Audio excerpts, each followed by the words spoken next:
Ya estamos de regreso y en la línea telefónica se encuentra el prestigiado abogado Diego Fernández de Ceballos, mejor conocido como el Jefe Diego, nada menos que un ex candidato a la presidencia de la República por el Partido Acción Nacional, respetado por supuesto no solamente por su propio partido, sino por la clase política y económica del país y de muchos mexicanos.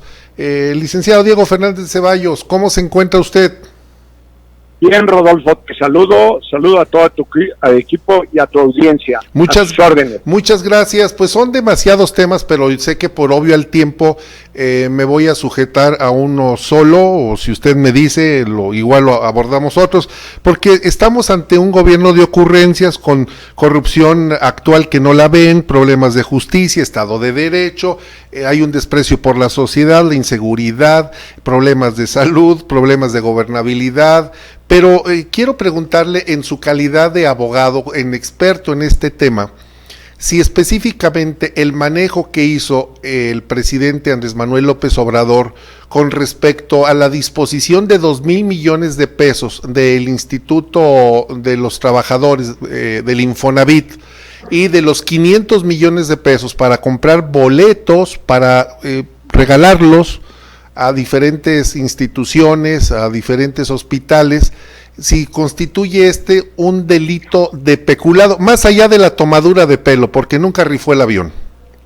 Mira, con toda honradez te digo que es un caso complejo. Habría que ver qué mecanismos adoptó para hacerse de esos dineros. Por ejemplo, los 500 millones que obtuvo de la Procuraduría General de la República, hoy sí. Fiscalía General, sí. Pues tomarlos para ir a comprar a sí mismo boletos y repartirlos no tiene una justificación legal. El hecho de que haya tomado de otra instancia 2,000 millones para esto o para aquello es una disposición libérrima de ocurrencia, de hacer lo que él decide con los fondos públicos. Pero voy a ir más lejos, si me permites, sí. Con tu pregunta. Sí. Si más del 80% del gasto social, del gasto del gobierno, es sin cumplir con la legalidad, allí hay una monstruosidad de delitos. ¿Por qué? Porque la ley establece que muchísimo de ese dinero debería de haber sido a través de licitaciones públicas, no solo de dádivas, de entregas, de asignaciones directas. Entonces, cuando a mí me hablas de 500 millones de pesos aquí, o 2,000 de... El problema es que no ha habido en la historia del país que se conozca un presidente de la República que disponga descaradamente contra las disposiciones legales como lo está haciendo López Obrador. Como él se llama, con autoridad moral, como él se presenta por honesto, por un hombre de bien, por un hombre generoso que habla al pueblo, quiero decirte que eso para él le justifica hacer con el dinero del pueblo lo que le viene en gana. Y eso en México y en cualquier país es un cúmulo de delitos de los que tendrá que responder. Como la adquisición de las pipas, digo, lo dice usted muy bien, jefe Diego, una gran cantidad, si 3 de 4 adquisiciones las hace por asignación directa, bueno, pues no estamos en un país de leyes, conculca las reglamentaciones, el orden establecido. Por supuesto, y déjame decirte, empezando por la cancelación misma del llamado nuevo aeropuerto de la Ciudad de México para pasar su capricho a Santa Lucía. Sencillamente nos habló que lo hacía porque era un mundo de delitos y de estafas, que había mucha corrupción en el llamado nuevo aeropuerto de la Ciudad de México. Bueno, pues un gobernante apegado a la ley se va contra los delincuentes, no contra la obra pública, se va contra el que está cometiendo los delitos y naturalmente lo pone en manos de primero de la Fiscalía y luego de los jueces. Pero destruir una obra pública con ese grado de avance, con ese costo para el país y con esa lesión a los intereses económicos de México, no tiene precedente. Pero este señor no respeta ninguna ley, no respeta ningún trámite, porque él es la ley. y como él representa al pueblo, tiene derecho a decidir porque el pueblo es soberano.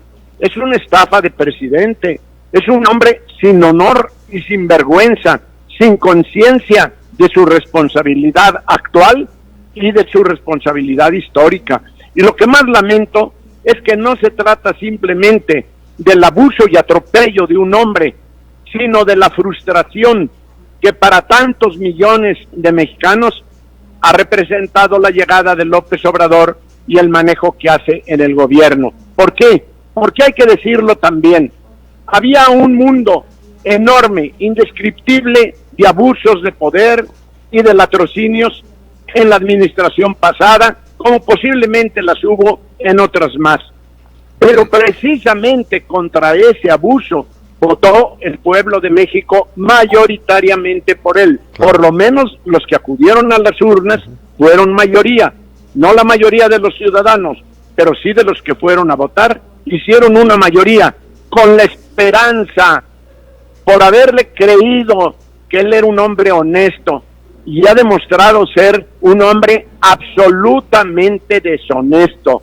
Es un hombre corrupto y corruptor. El solo hecho de que esté planteando al pueblo de México que emita su voluntad, su deseo, su gusto de si se juzga o no a los expresidentes, es un acto de barbarie, es un acto de corrupción, porque el presidente no tiene por qué consultar al pueblo. Si tiene pruebas de imputarles a los anteriores gobiernos o a los anteriores presidentes, pues que presente esas pruebas ante la fiscalía para que no queden impunes. Claro. Pero tiene el cinismo de decir, yo pido que se haga esta consulta, pero como yo no quiero ser el verdugo, que lo decida el pueblo de México. Pero si deciden que se les debe de encausar, que se les debe juzgar, entonces dice, yo voy a votar en contra. Eso es de un enfermo mental, no de un presidente, no de un jefe de Estado. ¿Cómo convoca al pueblo para que diga si quiere o no que se investigue y en su caso se sancione a los expresidentes, cuando no es función de un presidente en ejercicio hacer ese tipo de preguntas? Claro. Pero además advierte que él votará en contra de que se les juzgue. Entonces quiere decir que el presidente no quiere ser un verdugo, pero terminará siendo una tapadera. Es la locura en la presidencia. Es un hombre aberrante que comete todos los días todo tipo de aberraciones. Sin duda que sí. ¿Le puedo robar un minuto más? Por favor. Preguntarle, ¿cuál es su opinión con respecto a la aparición de Ricardo Anaya en la escena pública, en donde está ofreciendo una esperanza al pueblo de México a través de propuestas que va a capitular? Dice, voy a ir presentando, voy a irme reuniendo, voy a ir presentando los problemas, el diagnóstico y la solución a esta problemática que se ha generado en casi 22 meses de gobierno de Andrés Manuel López Obrador. En primer lugar, todo México sabe que tengo en alta estima a Ricardo Anaya, que lo considero un hombre valioso, que hizo un gran desempeño en su candidatura. Lo que pasa que se le cruzó Peña Nieto, lo difamaron, lo llevaron al escarnio público, después no le probaron nada, pero ese atropello que hizo desde la presidencia y desde la entonces Procuraduría General de la República, eso permitió el triunfo holgado de López Obrador. Ahora, dicho lo anterior, en relación con la persona de Ricardo Anaya, yo no acepto de ninguna manera que una persona, sea quien sea, genere a título personal la esperanza en un país. Al revés, tienen que ser la fuerza de las instituciones, Rodolfo. Sí. Por supuesto que Ricardo Anaya tiene mucho que hacer en la política, en Acción Nacional, que ha sido muy bien recibida su nueva llegada, pero no esperar de una sola persona, de él ni de nadie, la grandeza de un país o la salida de una crisis tan grande como la que malos gobiernos anteriores y este que es peor nos han sumido. Tenemos que hacer cada uno, Ricardo en su trinchera y cada uno de nosotros en las nuestras, tú como lo estás haciendo en la tuya tan brillantemente, todos tenemos que hacer diariamente un esfuerzo limpio y generoso para que salga México adelante. Bienvenido, Ricardo, tiene mucho que aportar, es un hombre inteligente y preparado, lo tengo por un hombre honesto, pero desde luego, es solo una pieza de un gigantesco ajedrez que es el escenario nacional. Bien dicho, porque efectivamente creo que las esperanzas estarían en los institutos, y en este caso los institutos políticos y las instituciones que trabajan por el bien de México. Por supuesto, por eso hay que limpiar y fortalecer a las instituciones, por eso hay que apostar a que cambien, se modernicen y sean serviciales los partidos políticos. Por eso tenemos que apostar a la mayor depuración del Poder Judicial de la Federación y del Poder Judicial de cada estado, de las procuradurías y de las fiscalías y de los órganos autónomos, porque un país se salva por el trabajo honesto y capaz y servicial de sus instituciones. Los hombres, las mujeres, los ciudadanos de un país solo somos unas piezas pequeñísimas de todo un engranaje que debe de estar moderno y funcional para que camine hacia adelante la vida de México. Y la petición que está haciendo el presidente para que los ministros se ciñan a la voluntad del pueblo para juzgar a los expresidentes. Es una obscenidad, es algo verdaderamente rupestre. Solo un presidente que lleva a México a la barbarie puede pedirle a los juristas que están en la cúspide de la impartición de justicia que tomen en cuenta los sentimientos de la población. ¿Para qué? Para hacer justicia se toman en cuenta los hechos y las leyes, no los sentimientos de un pueblo, que pueden ser buenos o malos, justos o injustos, pero la Suprema Corte jamás podrá atender a los sentimientos de la población si realmente se considera un órgano de justicia que debe de estar por encima de los sentimientos tuyos, míos y de cualquiera para aplicar la ley en función de la justicia. Pues así debiera de ser, y esperemos que así sea ahora que tomen ya la decisión. Jefe Diego, es usted muy gentil y nos honra con sus comentarios. Gracias, el agradecido soy yo. Adiós, Rodolfo. Adiós, jefe Diego, un abrazo para Diego Fernández de Ceballos, el abogado Diego Fernández de Ceballos, mejor conocido como el jefe Diego.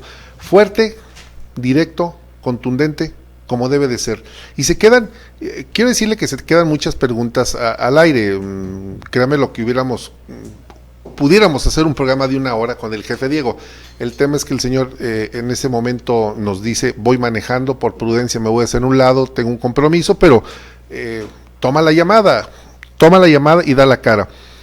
El tema central por el cual el presidente López Obrador llega al poder es precisamente la corrupción que prevalece en México, no la que existía, la que prevalece en México. Fíjese lo que le estoy diciendo, la corrupción que prevalece en México.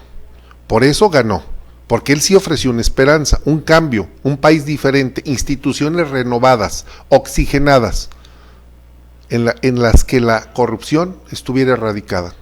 Pero ahora nos enteramos que tres de los hermanos de Andrés Manuel López Obrador se encuentran sujetos a investigación. Sabrá Dios si les hacen algo, pero 3 sujetos a investigación, 2 vinculados con el caso del abogado que se encuentra en la cárcel, Juan Collado, y uno de Emilio Lozoya, que está en su casita con un brazalete, disfrutando de las comodidades y el confort que su hogar le ofrecen, por conducto de una delación, por fungir como sapo, dicen los narcotraficantes, cuando una persona canta, suelta y dice lo que sabe para salvarse él. Un código de los mafiosos que lo rompió, y él anduvo entre mafiosos. Hay un dicho que dice que entre lobos anda, aullar se enseña. Por ende el señor está indiciado. La corrupción que prevalece en el gobierno de Andrés Manuel López Obrador, que le dio el triunfo, no ha sido erradicada. Y ejemplos tenemos muchos. Después del corte, precisamente nos va a presentar Pau de Lira unos botoncitos de la corrupción que prevalece en el gobierno de López Obrador, y que el señor se ríe y se burla y dice que eso no es nada, que eso es producto del ataque de sus adversarios políticos. En fin, vamos a hacer una brevísima pausa. Recuerde que está usted en Diálogo Franco.